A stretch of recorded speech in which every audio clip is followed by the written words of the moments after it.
नमस्कार दोस्तों, स्वागत है आपका हमारे चैनल पर। आज हम बात करने वाले हैं बिहार के सर्वप्रसिद्ध पर्व सूर्य षष्ठी व्रत की, यानी कि छठ व्रत के बारे में। यह सिर्फ एक पर्व नहीं है, यह एक महापर्व है। छठ महापर्व कार्तिक मास के शुक्ल पक्ष की षष्ठी तिथि को मनाया जाता है, यानी कि यह दिवाली के लगभग 6 दिन बाद मनाया जाता है। वैसे तो इस पर्व ने अपनी प्रसिद्धि बिहार से प्राप्त की है, लेकिन अब इसकी चर्चा इंटरनेशनल लेवल पर होती है। यह व्रत दो मुख्य देवताओं से संबंधित है, सूर्य भगवान और षष्ठी देवी। व्रत में इन दोनों की ही पूजा की जाती है।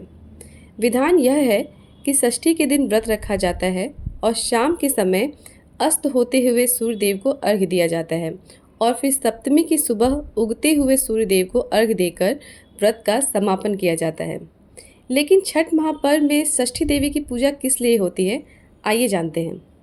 पुराणों से हमें पता चलता है कि षष्ठी देवी संतान की रक्षा करने वाली और संतान देने वाली देवी हैं। ब्रह्म वैवर्त पुराण में एक कथा आती है। इस कथा में एक राजा को बहुत पूजा पाठ के बाद संतान प्राप्त हुई, पर उस संतान की मृत्यु हो गई। राजा बहुत दुखी हुए और शव को छोड़ ही नहीं रहे थे। जब अंतिम क्रिया के लिए शव को ले जाया जा रहा था, तभी एक दिव्य विमान चमकते हुए आया। उसमें से षष्ठी देवी उतरी और उन्होंने जब बच्चे को स्पर्श किया तो वह बच्चा जीवित हो गया। राजा बहुत प्रसन्न हुआ और उसने देवी को प्रणाम किया। राजा ने पूछा, देवी आप कौन हैं? तो देवी ने कहा कि मैं षष्ठी देवी हूँ और मैं प्रकृति के छठे अंश से उत्पन्न हुई हूँ।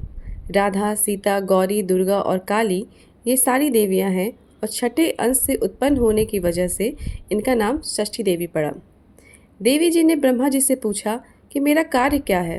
तो ब्रह्मा जी ने कहा, तुम्हें संतान की रक्षा के लिए बनाया गया है और जो संतानहीन है उनको पुत्र प्रदान करना। पुत्रदा अहम अपुत्राय, अर्थात जो अपुत्र है उन्हें पुत्र प्रदान करती हूँ। इस प्रकार संतान प्राप्ति के लिए छठी मैया का व्रत किया जाता है। इसमें सूर्य देव का भी बहुत महत्व है, क्योंकि सूर्य देव से ही धरती पर सारे जीव जंतु, पेड़ पौधे, फल फूल रहे हैं। वो सब कुछ देने वाले हैं, धन दौलत, स्वास्थ्य, वैभव और संतान। इस तरह छठ महापर्व की महिमा बहुत ही निराली है। जो भी सच्चे मन से यह व्रत करता है उसकी मनोकामना अवश्य पूरी होती है। जय छठी मैया। आप लोग कमेंट करके ज़रूर बताइए कि छठी मैया की सवारी क्या है। और अगर आपको यह वीडियो पसंद आया तो लाइक, शेयर और सब्सक्राइब करना ना भूलें।